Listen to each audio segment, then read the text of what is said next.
నూలులో శతాబ్దాల గౌరవం, పట్టు పరంపరకు ప్రతీక, సంప్రదాయానికి శాశ్వత చిరునామా సఖీ. నమస్తే, వెల్కమ్ టు సుమన్ టీవీ. నేను పద్మిని. ప్రస్తుతంతో పాటు ప్రముఖ ఆధ్యాత్మికవేత్త, జ్యోతిష రత్న, వాస్తు జ్యోతిష పండితులు డాక్టర్ సూరంపూడి భానుకోటేశ్వరి గారు మనతో పాటు ఉన్నారు. మాట్లాడదాం. మేడం నమస్తే. మేడం జై శ్రీరామ్, శ్రీమాత్రే నమః, శ్రీ గురుభ్యో నమః. ముందుగా మీకు శ్రీ పరాభావన సంవత్సర ఉగాది శుభాకాంక్షలు మేడం. ధన్యవాదాలు పద్మిని. మీకు మరియు సుమన్ టీవీని వీక్షిస్తున్న వీక్షకులందరికీ కూడా పరాభవ నామ సంవత్సర శుభాకాంక్షలు.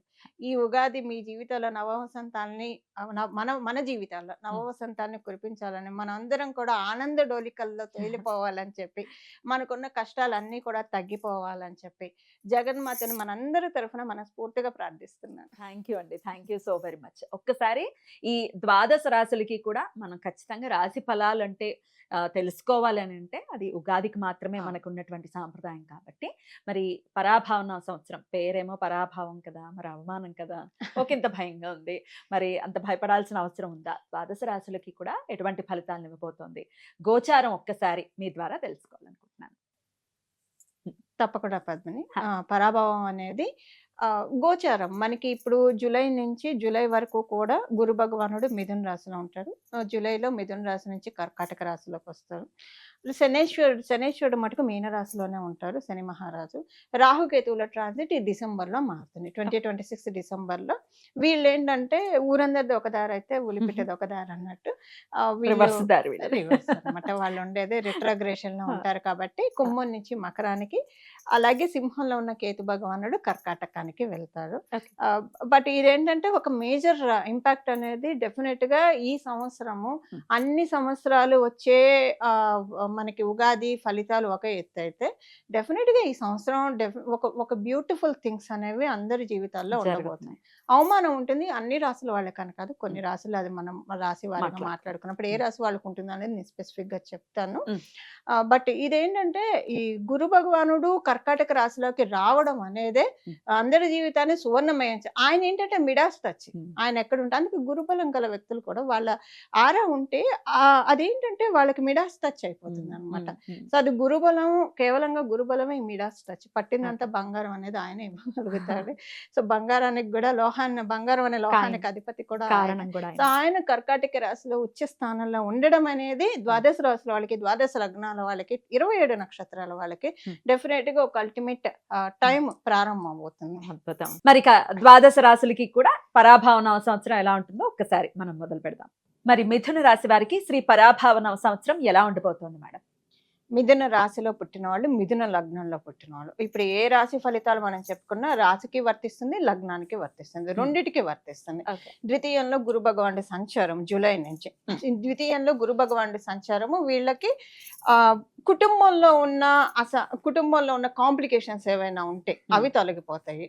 వీళ్ళకి ఏంటంటే మిథున రాశిలో పుట్టిన వాళ్ళకి ఆల్రెడీ గురు భగవానుడు వాళ్ళ రాశిలోనే ఉన్నాడు, కొంత బానే ఉంది. కాకపోతే కొంచెం కెరియర్ పరంగా కన్ఫ్యూజన్స్ అయితే మిథున రాశిలో పుట్టిన వాళ్ళకు ఉంది. ఎందుకంటే కంటక శని దోషం ఒకటి ఉంది కదా, దానివల్ల ఏంటంటే ఆ నవమాధిపతి అయినా కూడా వాళ్ళ చాట్ లో కంటక శని వల్ల కొంచెం కెరియర్ రిలేటెడ్ ఇష్యూస్ అయితే ఎదుర్కొంటున్నాడు.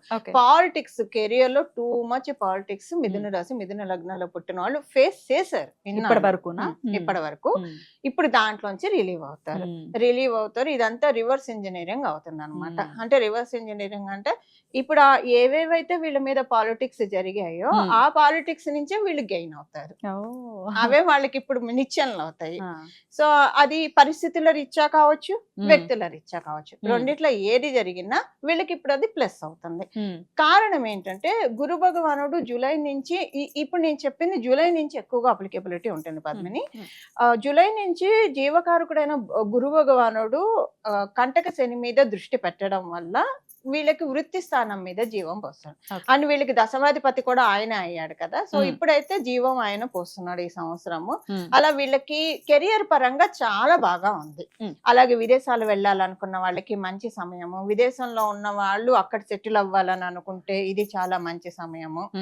వివాహ ప్రయత్నాలకు మటుకు వాళ్ళ జన్మ కుండలిని ఒకసారి పండితులతో చూపించుకుంటే, అంటే ఇప్పుడున్న గోచారం పూర్తిగా అనుకూలంగా లేదు, ప్రతికూలంగాను లేదు, న్యూట్రల్ గా ఉంది.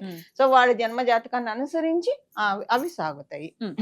డిసెంబర్ నుంచి కొంచెం వీళ్ళు జాగ్రత్తగా ఉండాలి. స్పీచ్ విషయంలో జాగ్రత్తగా మాట. ఉండాలి. మాట విషయంలో. అండ్ వీళ్ళు తిండి మీద కంట్రోల్ ఉంచుకోవాలి. థైరాయిడ్ ఇష్యూస్ కానీ, జాండీస్ కానీ ఇలాంటివి ఏవైనా స్లైట్‌గా పడసూపడానికి ఛాన్సెస్ ఉంది. ఓకే. సో తిండి విషయంలో కొంచెం జాగ్రత్తగా ఉంచుకోవాలి.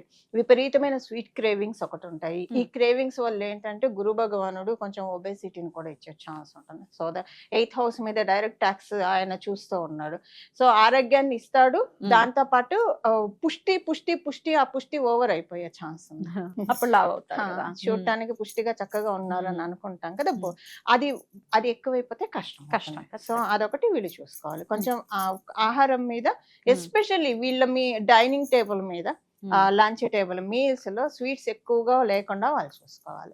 వాళ్ళకి అసలు స్వీట్స్ ఇష్టం లేని వాళ్ళకి కూడా క్రేవింగ్స్ ఉంటాయి ఈ సంవత్సరం. అవును. ఎందుకంటే ద్వితీయ స్థానంలో ఆయన జూలై నుంచి ఎప్పుడైతే వెళ్తాడో ఈ ఆయన అంటే స్వీట్సే కదా. ఇప్పుడు ఎవరైనా మనకి కంటిన్యూగా స్వీట్స్ మన ఇంటికి తెచ్చిస్తుంటే మనకు గురుబలం పెరుగుతుంది. అవునా? గురుబలం. ఇదొక మంచి రెమెడీ అయితే. గురువు వస్తున్నాడు ఇచ్చినందుకు వాళ్ళకి. ఎందుకంటే గురువు అందరికి ఇస్తాడు పక్షపాతం లేకుండా. సో వీళ్ళు మంచి మనసుతో వీళ్ళకి బలం పెరగాలని ఇచ్చారు కాబట్టి వీళ్ళకి కూడా నేను మంచి చేస్తాను. సో ఉభయ కుశలోపరి అని కొన్ని ఉంటాయి. అందులో ఇదొకటి అన్నమాట. ఇప్పుడు ఇది ఎందుకు చెప్తున్నానంటే స్వీట్ క్రేవింగ్స్ ఎక్కువ ఉంటాయి. కంట్రోల్ చేసుకోవాలి. అదొకటి జాగ్రత్త. అలాగే విద్యార్థులకు ఎలా ఉంటుందండి? కాంపిటేటివ్ సక్సెస్ చాలా హైగా ఉంది. షష్ఠ స్థానం మీద ఆయన దృష్టి పెట్టాడు. లోన్స్ ప్రయత్నాలు చేసే వాళ్ళకి చాలా మంచిది. లోన్స్ ఏమైనా ప్రీక్లోజ్ చేసుకోవాలనుకునే వాళ్ళకి మంచిది. విద్యార్థినులకి కాంపిటేటివ్ సక్సెస్ అల్టిమేట్ గా ఉంటుంది. కాకపోతే ఇక్కడ ఒక్క విషయం నోటీస్ చేయాల్సింది ఏంటంటే మిథున రాశి మిథున లగ్నంలో పుట్టిన వాళ్ళకి వీళ్ళకి ఎవరితోటైనా ఏదన్నా ఇప్పుడు అందరూ పడాలని ఎప్పుడు ఉండదు కదా. డెఫినెట్ గా 100లో ఒకళ్ళన్నా పడని వాళ్ళు ఉంటారు, ఎవరికైనా ఉంటారు కదా. సో అలా ఎవరైనా ఉంటే వాళ్ళకి బలం పెరుగుతుంది. వీళ్ళు కొంచెం వాళ్ళతో ఏమన్నా day to day transactions dealings ఉంటే కొంచెం జాగ్రత్తగా ఉండాలి. వీళ్ళు మాట్లాడే ప్రతి దాన్ని ఎగ్జాలరేట్ చేసి చెప్పే ఛాన్సెస్ ఉంది. శత్రువులకి కొంత బలం పెరుగుతుంది. సో ఆ విషయంలో కొంచెం జాగ్రత్తగా ఉంటే సరిపోతుంది. ఓవరాల్ గా ఎక్కువగా అంటే హాయ్ బాయ్ల వరకు ఉంచుకుంటే ఏ గోళ ఉంది. అవును అవును ఖచ్చితంగా. గురువే కదా సంతానాన్ని ఇచ్చేది, మనం వింటూనే ఉంటాం. మరి సంతానం కోసం ఎదురు చూసే వాళ్ళకి ఏమైనా సాఫల్యత ఉంటుందా ఈ సంవత్సరం? సంతానం గురించి ప్రయత్నించే వాళ్ళకి గోచారంలో ప్లస్ లేదు, మైనస్ లేదు, న్యూట్రల్ గా ఉంది. సో వాళ్ళ జన్మజాతకాన్ని అనుసరించి ఆధారపడి ఉంటుంది. వాళ్ళ జన్మజాతకం బాగా ఉంటాయి. మనకి ఇప్పుడు గోచార ఫలితాలు మేజర్ ప్లానెట్స్ ని తీసి మనం చెప్తాం కదా.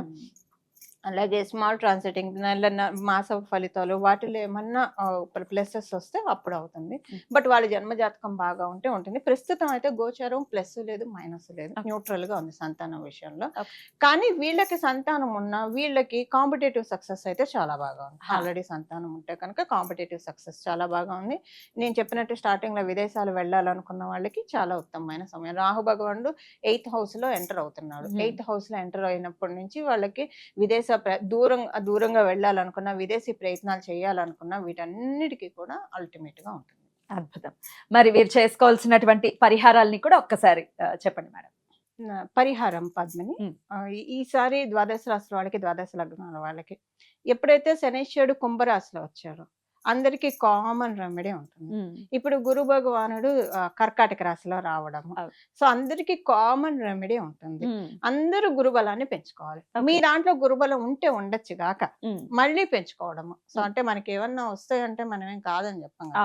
ఇవాళ వండుకున్నాం అంటే బియ్యం బస్తా తెచ్చిస్తా అంటే ఈ పూట వండుకున్నాం అని ఎవరని చెప్పాం కదా, పెట్టుకుంటాం కదా, రేపటికి ఉంచుకుంటాం కదా. అలా ఇది బాగా పనిచేస్తుంది. గురుమూర్తుల్ని ఆరాధించాలి. గురు రాఘవేంద్ర స్వామిని ఆరాధిస్తారా, మేధ దక్షిణ మూర్తి స్వామిని ఆరాధిస్తారా, దత్తాత్రేయుని ఆరాధిస్తారా, సాయిబాబాని ఆరాధిస్తారా, ఎవరైనా సరే గురువులు మీరెవరినైతే, లేదా కృష్ణం వందే జగద్గురు అంట, కృష్ణ పరమాత్మని మించిన గురువులు. సో ఇలాగ ఆరాధిస్తూ అమ్మవారు గురుమూర్తి రూపంలో ఉంటుంది. గురుమూర్తి, గురుమాత, గోమాత, గుహజన్మభూమి అని మనకి లలిత సహస్రనామంలో ఉంటుంది. సో గురుమూర్తి రూపంలో అమ్మవారు రాజశ్యామల అమ్మవారి రూపంలో, సరస్వతి అమ్మవారి రూపంలో మనకి ఉంటారు. వాళ్ళనైనా ఆరాధించవచ్చు.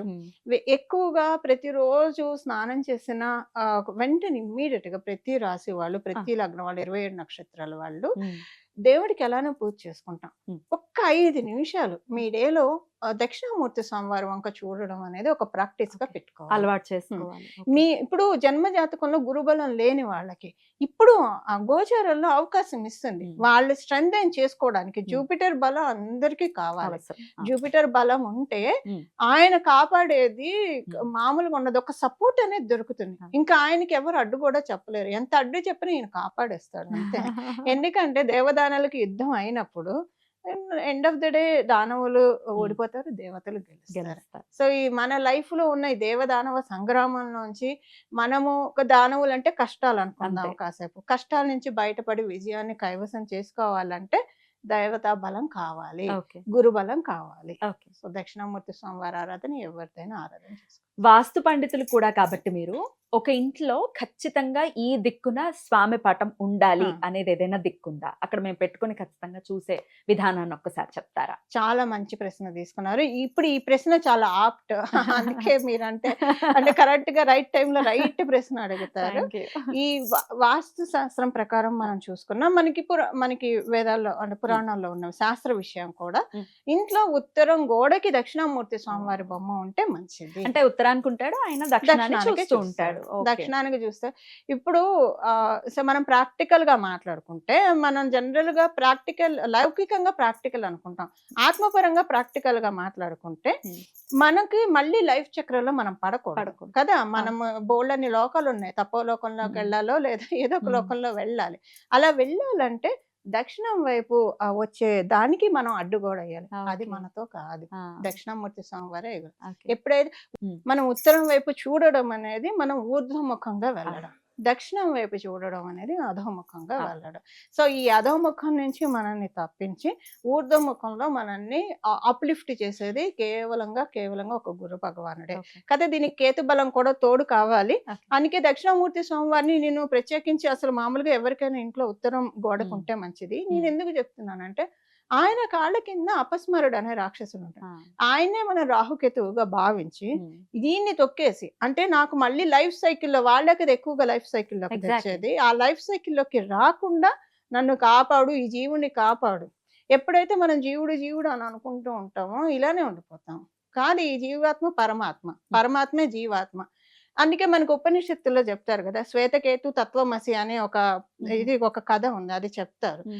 సో అంటే తత్వమసి తత్వం మనం తెలుసుకోవాలి. Hmm. అది మనకిచ్చేది కేవలంగా దక్షిణామూర్తి స్వామివారు, అద్భుతం. లేదా So, ఏ గురు రూపమైనా ఇస్తారు. పెట్టుకోవచ్చు. ఉత్తర గోడకి మాత్రం ఖచ్చితంగా దక్షిణామూర్తి ఉండాలి. పటాన్ని పెట్టుకుని ఆయన్ని అసలు ఎంత సుందరంగా ఉంటారో ఉండాలి అసలు. అసలు. అంటే ఎంత ప్రశాంత చిత్తులై అవును. ఉంటారో చిన్ముద్రతోటి ఖచ్చితంగా ఆయన అలా మనం పెట్టుకుని- పెట్టుకుంటే మన ఇంటికి ఎవరైనా వచ్చినా ఆ, పద్మిని, ఆ, మీ ఇంటికి వస్తే దేవాలయానికి వచ్చినట్టుందని feeling. ఖచ్చితంగా చెప్పే అంటారా? తీరుతారు పద్మిని. అద్భుతం. అందులో డౌటే లేదు. అద్భుతం. హాయిగా ఉంది, మీ ఇంటికి వస్తే ఒక దేవాలయం లాగా ఉంది, హా, ప్రశాంతంగా ఉంది. హా. అంటే మన చోటి ఉండాలి అని అనుకుంటారు. ఇది ఏంటంటే స్వామివారి గొప్పతనం. ఉమ్, అంతే. మనం ఆయన వంక చూసినా చూడకపోయినా ఆయన రేస్ మనకి పడుతూ ఖచ్చితంగా. ఉంటాయి, చూసారు. ఖచ్చితంగా. అది మనకి ఆ. అసలు అలా చూసుకుంటే ఆత్మతత్వంగా చూసుకుంటే మనం మనసులో మొత్తం ఇక్కడంతా కూడా నా చుట్టూ దక్షిణామూర్తి స్వామివారు ఉన్నారని మనం భావించుకుంటే మన ఒక బ్యూటిఫుల్ ఆరాలు ఉన్నట్టే. ఉన్నట్లు. ఖచ్చితంగా చాలా అద్భుతంగా మాకు తెలియజేశారు. ద్వాదశ రాశుల వాళ్ళకి కూడా ఈ పరాభావన సంవత్సరం ఎలా ఉండబోతోంది అనేది సవివరంగా తెలియజేశారు. చెప్పినటువంటి పాయింట్స్ అన్నిటినీ కూడా వారి రాశి రీత్యా ఖచ్చితంగా దృష్టిలో పెట్టుకుని చాలా మటుకు మంచి యోగవంతమైనటువంటి సంవత్సరంగానే ఉండబోతోంది అనేది నాకు అర్థమైనటువంటి విషయం. అది గురు భగవానుడి చేత.